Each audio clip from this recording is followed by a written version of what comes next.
Israeli एक red heifer काऊ की कुर्बानी की तैयारी में है, लेकिन इसका पैलेस्टाइन में होने वाली जंग और मस्जिद अक्सा से क्या ताल्लुक है, जानेंगे आज की इस वीडियो में।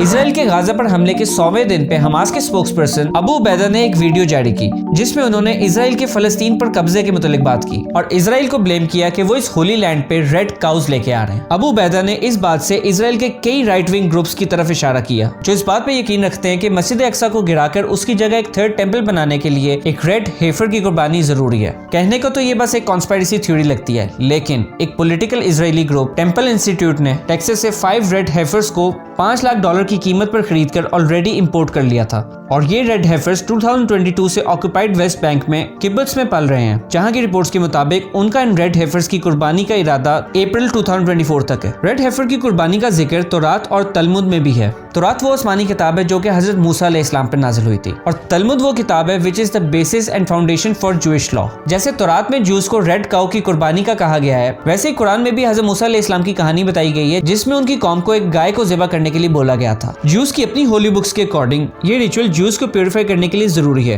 ताकि वो मस्जिद अक्सा के कंपाउंड में इबादत कर सके। इस रिचुअल में कोई आम रेड हेफर की कुर्बानी नहीं होती, इसमें एक खास रेड कलर की काऊ की कुर्बानी का बोला गया है, जिसकी उम्र 1.5 से 2 साल से ऊपर हो, स्पेसिफिकली 3 साल की, और उसके जिस्म में एक भी बाल किसी और रंग का ना हो। कुर्बानी के बाद इसको जलाकर इसकी राख को पानी के साथ मिलाया जाएगा, जो कि सिलेक्टेड प्रीस्ट को पाक करेगा, जो कि उसके बाद इस टेंपल की बुनियाद रखेंगे। रेड हेफर की ये कुर्बानी माउंट ऑलिव के लैंड पे की जाएगी, जो कि मस्जिद अक्सा के बिल्कुल सामने है। ये कुर्बानी कोई आम प्रीस्ट नहीं करेगा जो कि कुर्बानी करने में माहिर हो, बल्कि एक परफेक्ट प्रीस्ट करेगा जो कि हजरत हारून अलैहिस्सलाम की नस्ल से होगा, जो कि हजरत मूसा अलैहिस्सलाम के भाई थे। ये सैक्रिफाइस माउंट टेंपल के ईस्ट में करना जरूरी है, और सैक्रिफाइस करते वक्त प्रीस्ट का रुख मस्जिद अक्सा की तरफ होना चाहिए। यहूदियों ने ये सारी तैयारियां कर ली हुई हैं और ये लैंड भी ऑलरेडी परचेज कर लिया हुआ है। According to those working on the project, the ceremony of the red heifer needs to be performed on the Mount of Olives and in a place that would have looked directly into where the temple stood.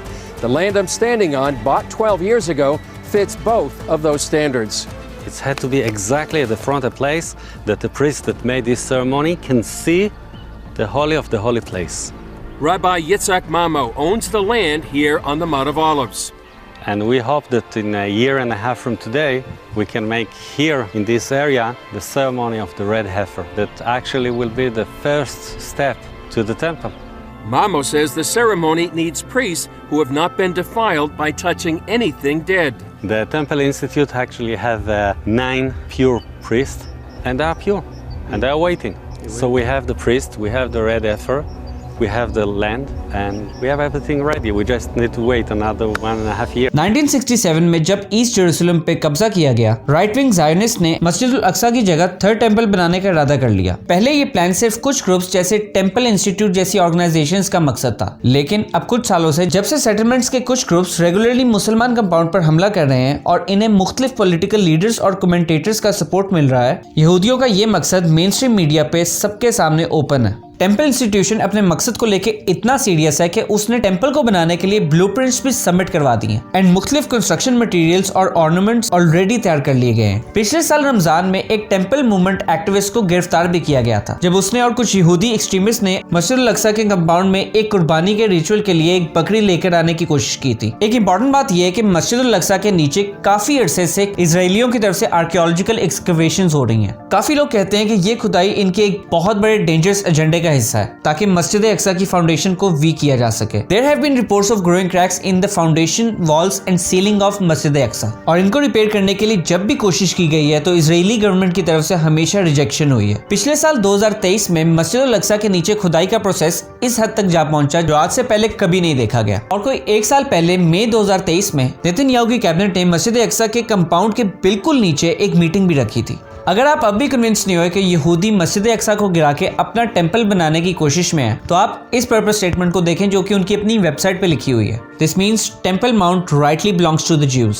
और ये कोई छोटी सी NGO वगैरह नहीं है जो कि Israel में ऑपरेट कर रही है, बल्कि ये एक मैस मूवमेंट है जो कि इजरायली सोसाइटी में काफी पॉपुलर है और लोगों में जोश पैदा कर रही है। टेम्पल इंस्टीट्यूट ने इजरायली डिफेंस फोर्सेस IDF को कस्टम मेड बैटल हॉर्न्स भी बना के दिए हैं ताकि वो गजा स्ट्रिप में इनको बजा सके जब भी वॉर्स पे जाएं। यहाँ क्लियरली देखा जा सकता है कि सोल्जर्स साइंस और फ्लैग्स वगैरह गजा के घरों की दीवारों पे लगा रहे हैं, announcing the coming of temple and destruction of मस्जिद अल-अक्सा। खैर, अगर इसराइल अटेम्प्ट करता है मुसलमानों की इस थर्ड होली साइट को गिरा कर अपना टेम्पल बनाने की, तो पूरी दुनिया के मुसलमानों की तरफ से एक्सट्रीम रिएक्शन मिलेगा। और अगर ये राइट विंग ज्यूइश लोग किसी भी वजह से मस्जिद अल-अक्सा को नहीं गिरा पाते, तब भी काफी लोग इस बात से खौफजदा हैं कि ये सैक्रिफाइस काफी ज्यूइश एक्सट्रीमिस्ट को मस्जिद पे कब्जा करने पे उकसा सकता है और पैलेस्टीनियंस के हाथ से मस्जिद अल-अक्सा का एक्सेस जा सकता है। कहा जा रहा है कि कल यानी 29 मार्च या अप्रैल के महीने में ये सैक्रिफाइस किया जाएगा और एक नहीं बल्कि एक के बाद एक अप्रैल से लेकर जून तक 5 रेड हेफर्स की कुर्बानी दी जाएगी। ज्यूइश ट्रेडिशन में ये कुर्बानी कोई पहली दफा नहीं हो रही, बल्कि रेड हेफर की कुर्बानी का आगाज हजरत मूसा अलैहिस्सलाम से शुरू हुआ था और उसके बाद से अब तक टोटल 9 रेड हेफर्स की कुर्बानी दी जा चुकी है और आखिरी कुर्बानी कोई 2000 साल पहले दी गई थी। कुर्बानी के बाद टेंपल बनाने की तैयारियां की जाएंगी और प्रीस्ट रेड हेफर की कुर्बानी के बाद इसकी राख को पानी में मिलाकर प्योर होगा और फिर ये पानी टेंपल बनाने के बाद उसकी फाउंडेशंस पे 7 मरतबा छिड़का जाएगा, विच विल वेलकम देयर मसीहा, जो कि मुसलमानों के लिए है अल-मसीह दज्जाल। अगर आपको आज की वीडियो पसंद आई है तो वीडियो को लाइक और चैनल को सब्सक्राइब करना मत भूलिएगा। मिलते हैं किसी अगली वीडियो में। अल्लाह हाफिज।